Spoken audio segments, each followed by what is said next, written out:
गाजीपुर से है, जहां मुख्तार अंसारी दोष मुक्त करार दिया गया है एक मामले में। चूंकि इससे पहले कई मामले में उसे दोषी करार दिया गया था, लेकिन एक मामला ये जिसमें दोष मुक्त करार दिया गया है, तो मुख्तार अंसारी को दोष मुक्त करार दिया गया।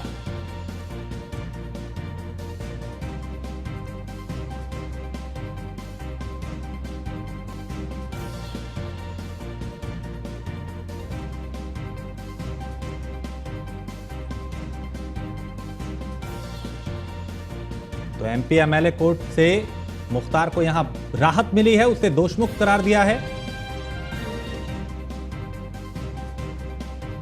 मामला 2009 का है, जब मेरे हसन ने मोहम्मदाबाद थाने में सोनू यादव के खिलाफ हत्या के प्रयास का केस दर्ज कराया था और विवेचना में पुलिस ने मुख्तार अंसारी पर धारा 120B का केस दर्ज किया था। इस मामले में मुख्य आरोपी सोनू यादव कोर्ट से बरी हो चुका है। अब मुख्तार पर गाजीपुर की एमपी एमएलए कोर्ट ने फैसला सुनाया है और मुख्तार अंसारी को एमपी एमएलए कोर्ट से बड़ी राहत मिली है। दोषमुक्त करार उसे इस मामले में दिया गया एमपी एमएलए कोर्ट ने। तो माफिया मुख्तार अंसारी के लिए यह राहत भरी खबर है। मामला 2009 का है, जब मेरे हसन ने मोहम्मदाबाद थाने में सोनू यादव के खिलाफ हत्या के प्रयास का केस दर्ज कराया था और जांच में पुलिस ने मुख्तार अंसारी पर भी केस दर्ज किया था। हालांकि इस मामले में मुख्य आरोपी सोनू यादव कोर्ट से बरी हो चुका है। अब मुख्तार को भी दोषमुक्त करार दिया गया है। तो एमपी एमएलए कोर्ट ने हत्या के प्रयास में दोषमुक्त करार दिया है मुख्तार अंसारी को और मुख्तार के लिए यह राहत भरी खबर।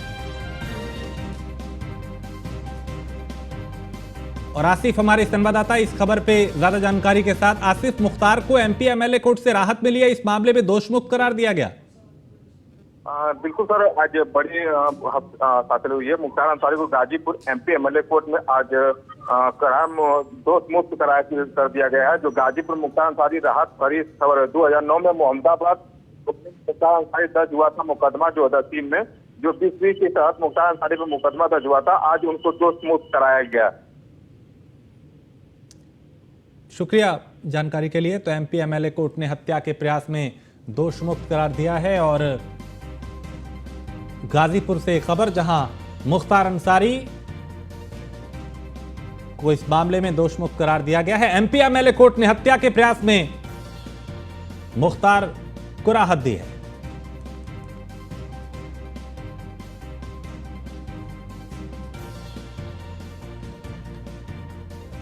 और कर्नाटक में सीएम पद का जो सस्पेंस है वो लगभग खत्म हो चुका है। सिद्धरमैया बनेंगे कर्नाटक के नए मुख्यमंत्री। डीके शिव कुमार को डिप्टी सीएम बनाया जाएगा और राहुल गांधी प्रेस कॉन्फ्रेंस करके इसका ऐलान करेंगे। सूत्रों के हवाले से ये बड़ी जानकारी इस वक्त मिल रही है। कुछ ही देर में तस्वीर साफ हो जाएगी, लेकिन मोहर जो है वो सिद्धरमैया के नाम पे लगी है। तो सूत्रों के हवाले से इस वक्त ये बड़ी खबर, डीके शिव कुमार और सिद्धरमैया के बीच में चूंकि दावेदारी को लेकर दोनों को ही प्रबल दावेदार माना जा रहा था, लेकिन किसी एक को मुख्यमंत्री बनना था। ऐसे में सिद्धरमैया के नाम पे मोहर लगी है। कुछ ही देर में तस्वीर साफ हो जाएगी आधिकारिक तौर पे जब ऐलान होगा। अभी सूत्रों के हवाले से जानकारी कि कर्नाटक के नए किंग सिद्धरमैया होंगे, यानी सिद्धरमैया को कर्नाटक का मुख्यमंत्री बनाया जाएगा। कुछ ही देर में इसका उनके नाम का ऐलान हो जाएगा। डीके शिव कुमार को डिप्टी सीएम बनाया जाएगा। तो राहुल गांधी प्रेस कॉन्फ्रेंस करके उनके नाम का ऐलान करेंगे। इस वक्त ये बड़ी खबर सूत्रों के हवाले से, जहां कर्नाटक में सीएम पद का सस्पेंस लगभग खत्म हो चुका है।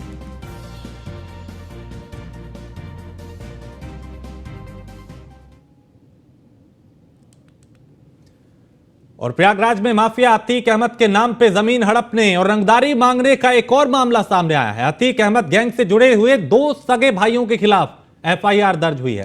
केस प्रयागराज के कैंट थाने में दर्ज हुआ है। बेली इलाके के रहने वाले शिबू और असल के खिलाफ एफआईआर दर्ज हुई है। आरोप है कि शिबू और असल ने विक्रांत यादव नाम के शख्स से एक जमीन के नाम पे 5 लाख रुपए एडवांस लिए। जमीन नहीं मिलने पे पैसे की मांग की तो दोनों आरोपी ने खुद को अतीक अहमद का करीबी बताते हुए उन्हें धमकी दी। पीड़ित के साथ मारपीट कर जान से मारने की नीयत से उसका अपहरण करने की भी कोशिश की गई और आरोपियों ने पैसे लौटाने की बजाय उससे 10 लाख रुपए की रंगदारी भी मांगी। यह घटना पिछले साल अक्टूबर महीने की है। पीड़ित ने अब हिम्मत जुटाकर केस दर्ज कराया है और पुलिस ने केस दर्ज कर मामले की जांच शुरू कर दी है।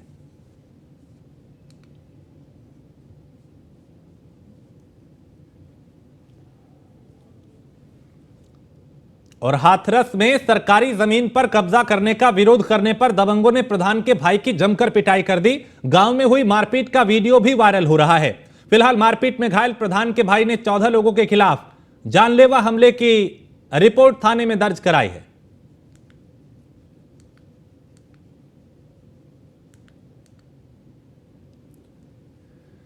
तो यह मारपीट की तस्वीर कैमरे में कैद हुई, जहां लाठी डंडों से एक दूसरे पे वार किया जा रहा है। दबंगों ने प्रधान के भाई को बेरहमी से पीटा।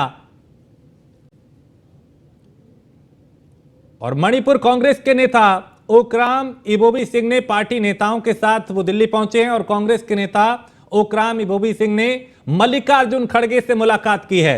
मल्लिकार्जुन खड़गे को राज्य की स्थिति से उन्होंने अवगत कराया और मल्लिकार्जुन खड़गे ने फैसला लिया है कि कांग्रेस जमीनी स्थिति का आकलन करने के लिए पर्यवेक्षकों को मणिपुर भेजेगी। तो मल्लिकार्जुन खड़गे ने यह फैसला लिया कि कांग्रेस जमीनी स्थिति का आकलन करने के लिए पर्यवेक्षकों को मणिपुर भेजेगी। तो मणिपुर कांग्रेस के नेता ओक्राम इबोबी सिंह ने पार्टी नेताओं के साथ मुलाकात की है दिल्ली में।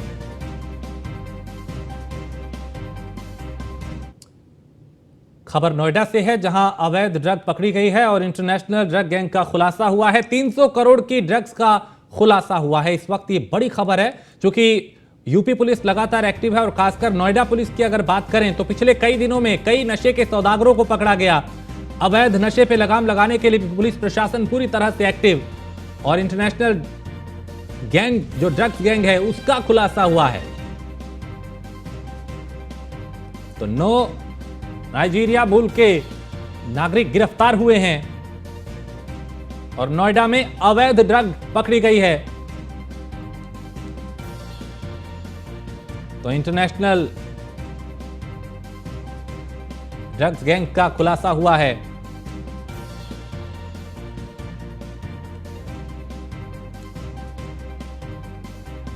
तो 9 नाइजीरियन पकड़े गए हैं और अब इनसे पूछताछ की जा रही है कि नशे की इस खेप को कहां से ला रहे थे, कहां पहुंचाना था, कब से इस काम को अंजाम दे रहे हैं।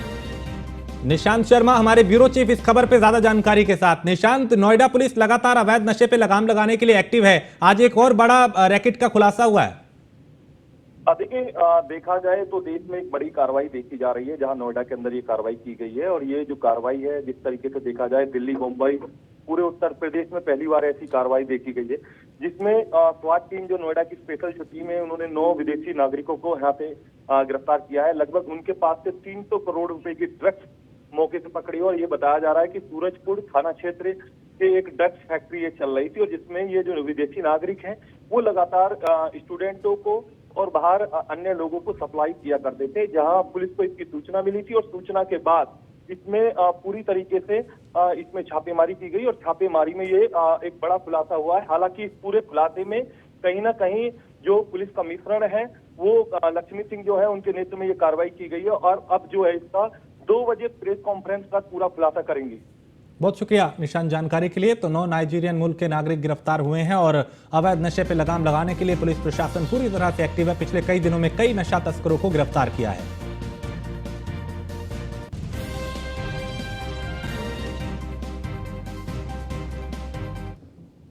और भोजपुर जिले के संदेश विधानसभा से जीती आरजेडी विधायक किरण देवी के घर पे सीबीआई की छापेमारी हुई है और अंगियाव स्थित घर और पटना स्थित सरकारी आवास पे ये छापेमारी की गई। पहले सुबह सीबीआई की टीम बड़ी संख्या में पदाधिकारियों के साथ विधायक के ठिकानों पर पहुंची, कागजात खंगाले। किरण देवी आरजेडी सुप्रीमो लालू प्रसाद यादव के करीबी पूर्व विधायक अरुण यादव की पत्नी है।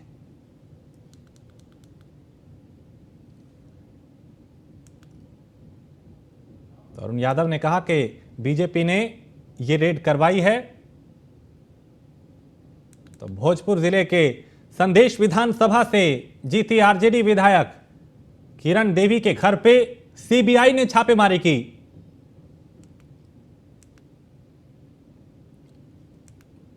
पटना के सरकारी आवास और दूसरी जगह पे भी छापेमारी की गई। इस पे ज्यादा जानकारी मनोज कुमार हमारे ब्यूरो चीफ इस पे देंगे। मनोज, सीबीआई ने यहाँ छापेमारी की है विधायक किरण देवी के यहाँ पे, क्या कुछ जानकारी? जी बिल्कुल, अभी देखा जाए कि इनके जो किरण देवी के पूर्व विधायक जो हैं, इनके पति हैं आरजेडी की अरुण यादव, जो पहले आरजेडी के पूर्व विधायक थे, और उसके बाद जब ये लड़की वाले मामले में फरार चल रहे थे उस समय आरजेडी से उन्होंने अपनी पत्नी का, किरण देवी का टिकट दिलाकर आरजेडी का विधायक बनाया। हालांकि बताया जा रहा है कि बालू से काफी इनका लगाव रहा है। बालू से शुरू से ही इनकी जो कमाई की गई है वो चर्चा का विषय रहा है पूरे भोजपुर शहर के लिए। यही नहीं, अभी देखा जाए तो अरुण यादव के घर जो सीबीआई की छापेमारी चल रही है, अब अरुण यादव जो है लालू जी के खास माने जाते हैं भोजपुर में। यदि भोजपुर में किसी को आरजेडी में टिकट देना हो तो वो लालू जी के बिना अरुण यादव के राय के वो टिकट आरजेडी का नहीं पास होता है।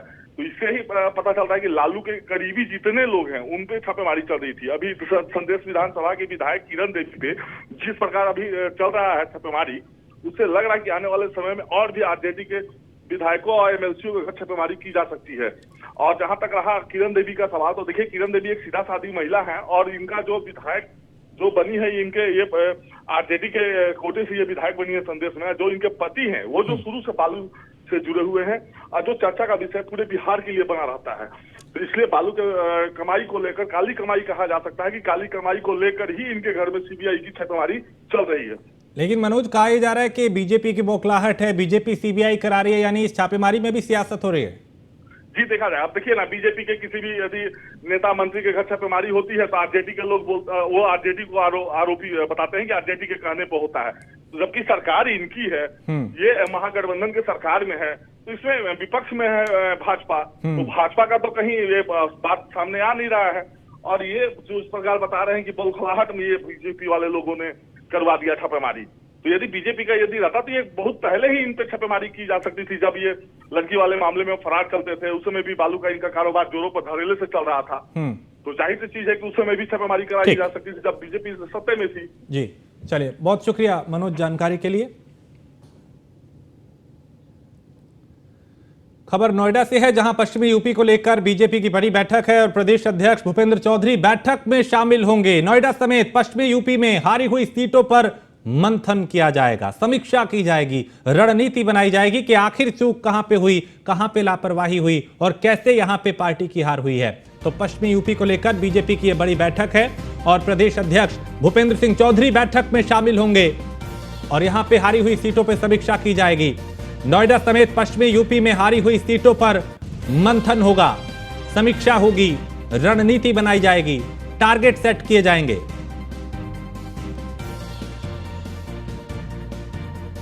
तो प्रदेश अध्यक्ष इस बैठक में शामिल होंगे भूपेंद्र चौधरी। और नोएडा समेत पूरे पश्चिमी यूपी की अगर बात करें तो यहां पे जो सीटें हारी हैं उस पे बीजेपी अब मंथन करेगी। प्रिया राणा इस पे हमारे साथ ज्यादा जानकारी के साथ। प्रिया, अब पश्चिमी उत्तर प्रदेश में बीजेपी जिन सीटों को हारी उन्हें जीतने के लिए बैठकों का दौर शुरू हो रहा है। आज जो बैठक होने वाली है उसको लेके क्या जानकारी?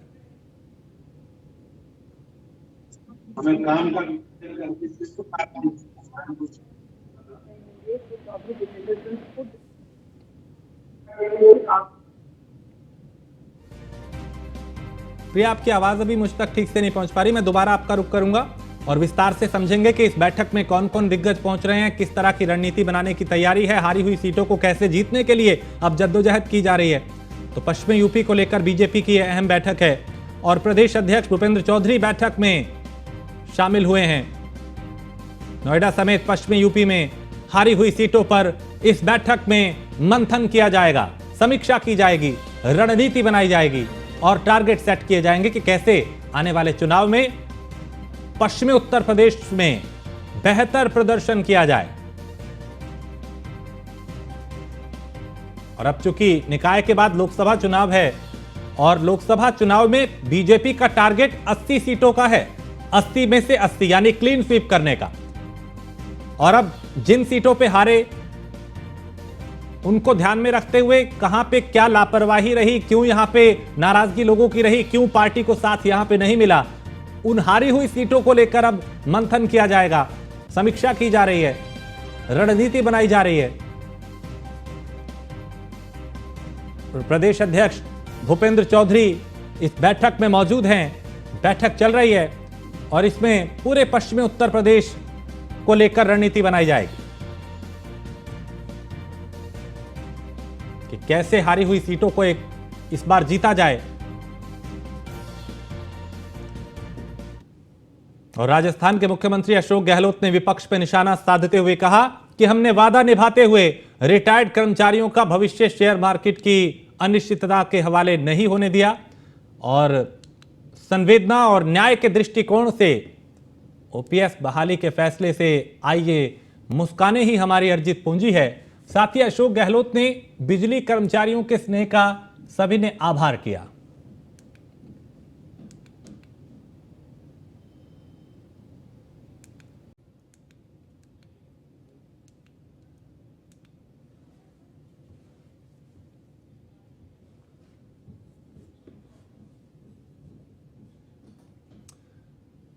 और नहीं रहे बाबरी मस्जिद एक्शन कमेटी के सचिव जफरयाब जिलानी। ब्रेन स्ट्रोक के चलते उनका निधन हो गया। लखनऊ के मेदांता अस्पताल में वो भर्ती थे और गुरुवार को पैर फिसलने से उनके सिर में चोट लगी थी। All India Muslim personal law board के सचिव भी थे जिलानी। तो लखनऊ के मेदांता अस्पताल में उनका इलाज चल रहा था। पैर फिसलने के चलते उन्हें अस्पताल में भर्ती कराया गया था। ब्रेन स्ट्रोक के चलते बताया जा रहा है कि उनका निधन हुआ है। All India Muslim personal law board के सचिव भी थे जिलानी। संदीप हमारे संवाददाता। संदीप, जफरयाब जिलानी का निधन हो गया, बताया जा रहा है ब्रेन स्ट्रोक के चलते उनका निधन हुआ। बिल्कुल निश्चित तौर पे बड़ी लंबी बीमारी इसके चल रहे थे और लंबी बीमारी के चलते काफी समय से लंबे वक्त से अगर बात की जाए तो अस्पताल में भर्ती थे और लगातार उनका जो है डॉक्टरों के बीच में इलाज चल रहा था, लेकिन आज उन्होंने अंतिम सांसें ली। तो निश्चित तौर पर जफरयाब जिलानी की अगर हम बात करते हैं तो वो एक वरिष्ठ अधिवक्ता रहे हैं। इसके साथ ही साथ में वो मुस्लिम पर्सनल लॉ बोर्ड के सचिव भी थे और इसके साथ बाबरी मस्जिद एक्शन कमेटी के संयोजक भी रहे थे। तो निश्चित जिस तरीके से उनका कार्यकाल रहा है काफी लंबे समय तक रहा है। लगभग उन्होंने जो बीमारी के चलते उनकी आज जो है अंतिम सांस ली है, क्योंकि जिस तरीके से उनको ब्रेन हेमरेज की बात बताई जा रही है और अभी कुछ महीने पहले ही उनकी जो पैर फिसलने से वो गिर गए थे, जिसके बाद से वो लगातार हॉस्पिटल में ही भर्ती थे। वहीं पे उनका इलाज चल रहा था। यानी कि साफ है कि डॉक्टरों का जो केयरिंग टीम थी वो पूरी तरीके से केयर कर रही थी, लेकिन आज उन्होंने हॉस्पिटल में एक अंतिम सांस ली। जी शुक्रिया संदीप जानकारी के लिए। तो ब्रेन स्ट्रोक के चलते उनका निधन हुआ है और कुछ वक्त पहले पैर फिसलने के चलते वो गिरे थे और तभी उनके सिर में चोट आई थी और तब से वो अस्पताल में भर्ती थे और तभी से उनका अस्पताल में इलाज चल रहा था। अब उन्हें ब्रेन स्ट्रोक के चलते बताया जा रहा है कि उनका निधन हुआ है और जाहिर है उनके निधन से एक बड़ी क्षति हुई है। और इससे पहले चूंकि बताया ये गया जानकारी ये कि कुछ वक्त पहले उनका पैर फिसला था जिस वजह से वो गिरे थे और गिरने की वजह से उनके सिर में चोट आई थी और सिर में गंभीर चोट आने के चलते उन्हें अस्पताल में भर्ती कराया गया था और ब्रेन स्ट्रोक के चलते बताया जा रहा है कि उनका निधन हो गया। अक्सर वो चर्चाओं में दिखाई दिए, अपनी बात को बड़े सलीके से रखते थे।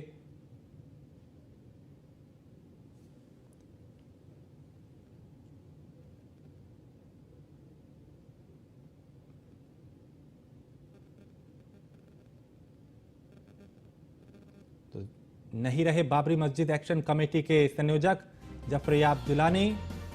ब्रेन स्ट्रोक के चलते उनका निधन हुआ। कुछ वक्त पहले पैर फिसलने के चलते उनके सिर में गंभीर चोट आई थी और तभी उन्हें अस्पताल में भर्ती कराया गया था। डॉक्टर्स ने तमाम कोशिशें की कि उनको रिकवर किया जाए, उन्हें बेहतर किया जाए, लेकिन ब्रेन स्ट्रोक के चलते उनका निधन हो गया। All India Muslim personal law board के सचिव भी थे जिलानी।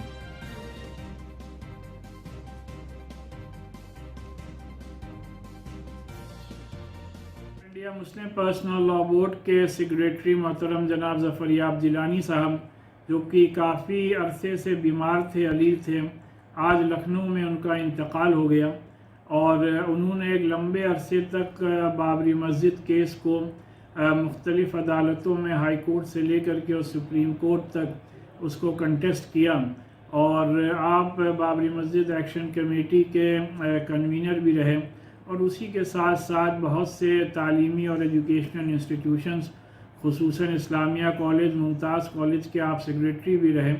तो आपने कौम और मुल्क की एजुकेशन के ज़रिए से भी और वकालत के ज़रिए से भी बड़ी खिदमत अंजाम दी। All India Muslim personal law board के तो मुस्लिम पर्सनल लॉ बोर्ड के मेंबर वरिष्ठ अधिवक्ता जफर याब जिलानी के निधन हो गया है। बाबरी मस्जिद एक्शन कमेटी के अध्यक्ष भी वो थे।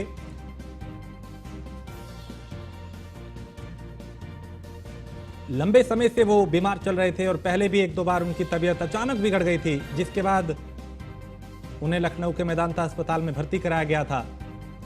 बाबरी मस्जिद विध्वंस मामले में मुस्लिम पक्ष के वो पैरोकार थे। मेदांता अस्पताल में उन्हें भर्ती कराया गया था। वहां पे उन्होंने अंतिम सांस ली। पैर फिसलने से उनके सिर में गंभीर चोट लगी थी और देश के जाने माने वकीलों में उनका नाम शुमार था। तो अयोध्या बाबरी विवाद में मुस्लिम पक्ष के वकील रहे जफर याब जिलानी का आज निधन हो गया। लंबे समय से वो बीमार चल रहे थे। लखनऊ के मेदांता अस्पताल में उन्हें भर्ती कराया गया था। तो अयोध्या बाबरी विवाद में मुस्लिम पक्ष के वकील रहे जफर याब जिलानी का लखनऊ के मेदांता अस्पताल में निधन हो गया। जिलानी मुस्लिम पर्सनल लॉ बोर्ड के मेंबर रह चुके हैं। इसके अलावा वो बाबरी मस्जिद एक्शन कमेटी के अध्यक्ष भी रहे। और इसी के साथ इस बुलेटिन में फिलहाल इतना ही। आप बने रहिए न्यूज़ वन इंडिया के साथ।